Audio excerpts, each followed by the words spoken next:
Ah, it's always locked, but it's open. Just wait a moment before I could stop her. My daughter opened the drawer. What, Mom, is this? The daughter became visibly disturbed immediately. I looked in as well, and there was a divorce application with a handwriting letter, clearly known by its unique quirks. When I picked it up, a photo slipped out. It showed my husband, a woman, and a boy about the same age as my daughter.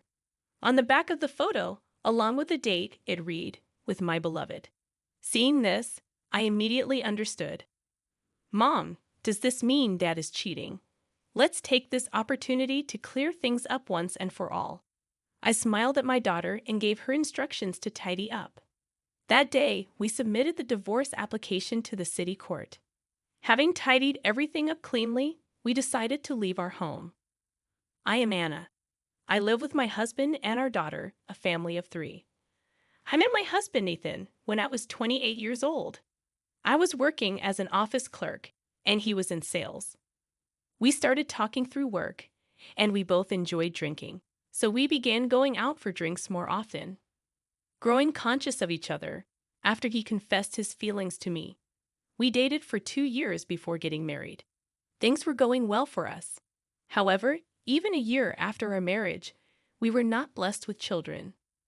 I wonder if not having kids is because of the alcohol. I complained to my husband. We both enjoyed drinking, so we had a habit of drinking before bed every night. My husband showed a complicated expression. I wonder, but drinking during pregnancy is not good, so let's quit. Once I'll quit with you. Thank you. I'm worried because of my age, so I'll go to the hospital too. If necessary, I'll come with you. My mother keeps nagging me to show her grandchildren. My husband laughed jokingly. I laughed back, but my feelings were complicated. My mother-in-law is not a bad person, but she is very eager for grandchildren. Anna, aren't you over 30? It gets harder to get pregnant after 30, you know. I'm worried. Ethan is an only child. The other day, Mrs. Morrison next door was flaunting her grandchild's photo. It's so annoying. Before we got married, she would say such things and sigh deeply. It was because of my mother-in-law that I started worrying about not being able to have children. She would call me without telling my husband, pressing for grandchildren. I thought it wasn't uncommon to be a first-time mother after 30 these days. However, being strongly pressed by my mother-in-law, I started to feel rushed. So I talked to my husband, and we started infertility treatments. My husband was supportive, willing to undergo fertility tests with me. Since both of us had no issues, we thought we would have a child soon.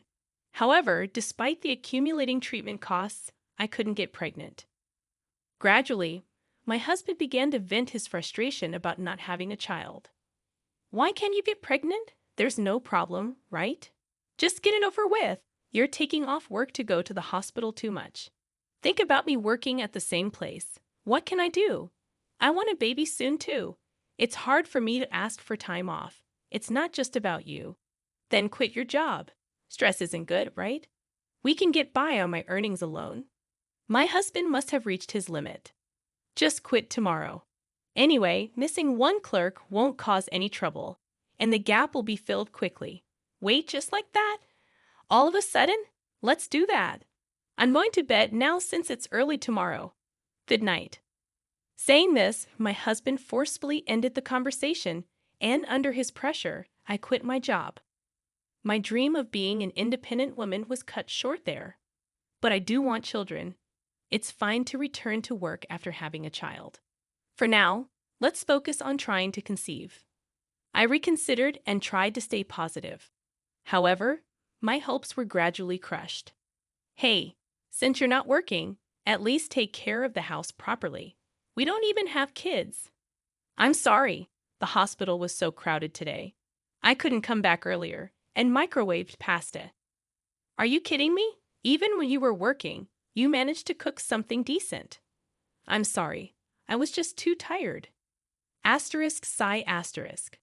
I'm the one who's tired, working from morning till evening, and this is what I come back to. Forget it, I'll eat out today. Gradually, my husband became harsher towards me.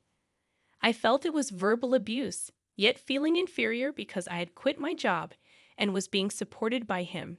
And without any results from our fertility efforts, I couldn't say anything.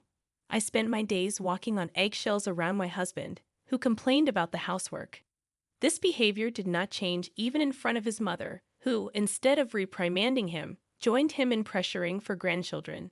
The stress was more than when I was working. However, my wish was granted, and a year later, I became pregnant. It was unexplained infertility, but I was so glad I didn't give up. On the day I found out about my pregnancy, I decided to buy flowers on my way back from the clinic. This will make him return to his kinder self. That's what I thought. But oh, that's great. Congratulations. His reaction was lukewarm. After all the talk about having children and quitting my job, I felt indignant. Still, I hoped things would change once the baby was born. Hey, clean up my study. And I don't need dinner today. I have a business trip coming up next week, so take care of the preparations. That's too much. I've been suffering from severe morning sickness and can't eat anything. Everyone goes through that, right? Normally, you'd be working, so you should at least be able to do that much. Leaving those words, my husband went off to work while I struggled with more morning sickness, trying to do as he said. During this time, I gave birth to our daughter, Nicole. The only thing that changed was that the calls from my mother-in-law for grandchildren stopped. However, she would still suddenly show up wanting to see her granddaughter. But as long as she cared for Nicole, I could bear it. But my husband's verbal abuse continued. While I was busy caring for Nicole, he would leave the household responsibilities to me and go out to drink freely. His late nights out and unauthorized overnight stays increased. You know you're being supported by me, so you should take care of the house and Nicole. Do you think you can live on your own with a child? Unable to even keep a job? No way. My husband would come home drunk and hurl such insults at me repeatedly. All I could do was care for Nicole and listen. Hearing his verbal abuse over and over, I started to believe I couldn't divorce him, thinking I wouldn't be able to raise my daughter on my own. However, as Nicole grew, I began to feel a sense of urgency. When my husband started to get angry as usual, Nicole said, "Mom," apologized quickly. She thought that would calm my husband's anger quickly, and she was right. When I apologized, he would click his tongue and leave the room. Seeing my daughter Nicole always being considerate of her irritable father broke my heart. I finally started to consider divorce. This situation isn't good for our daughter's upbringing. I decided to start working part-time in secret, thinking of saving money for after the divorce. But I didn't know what my husband, Ethan, would say if I told him I was starting a job. So I began working as a cashier at a supermarket during the mornings when Nicole was at school, making sure not to neglect the household chores to avoid complaints from my husband. Time passed, and Nicole reached the 6th grade of elementary school. I told her about the divorce plan before she started middle school. She seemed relieved. "I'm glad we can finally get away. I'm sorry for making it tough on you, but everything will be okay now. I've saved up enough money." Overwhelmed with emotion, Nicole and I hugged each other. "We'll be free soon." That's what I thought until one day. "Hey, tidy up my study." That day, Nicole was off school, and Ethan was supposed to be off work as well. However, I'm going on a business trip starting today. I won't be back for a week. He said this and left the house with a large suitcase. It was common for him to suddenly leave for business trips. Nicole and I watched him leave as usual and then started to tidy up his study. Why doesn't Dad clean up his room? It's too messy, really. He's made me do it for so long. He probably can't do it himself anymore. The worst, but we're getting divorced, right?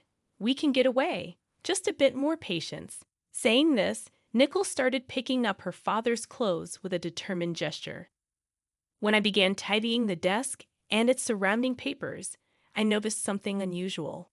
The desk drawer, usually locked, was open. Oh, as I said this, Nicole came over to see what was up. "Ah, it's usually locked, but it's open." "Oh, just wait a moment." Before I could stop her, Nicole opened the drawer. "What, Mom, is this?" She became visibly disturbed immediately. I looked in as well, and there it was. A divorce application with a handwriting letter, clearly known by its unique quirks. When I picked it up, a photo slipped out. Dad, and who is this? It showed Ethan, a woman, and a boy about the same age as Nicole. On the back of the photo, along with a date, it read, "With my beloved." Realizing the implication, I quickly understood. Nicole, possibly grasping the situation, looked up at me anxiously. "Mom, does this mean Dad is cheating?" "It seems so, but this might actually be for the best." "What?" "Let's take this chance to clean the slate completely." I smiled at Nicole and gave her instructions to tidy up.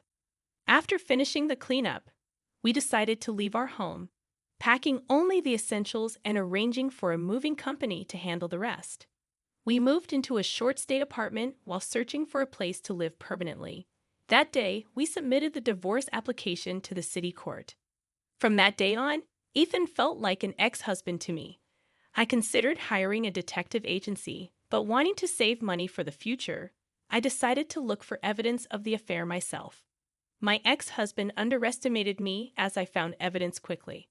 A simple search of his name brought up his social media, documenting trips in daily life, but not with me as the partner.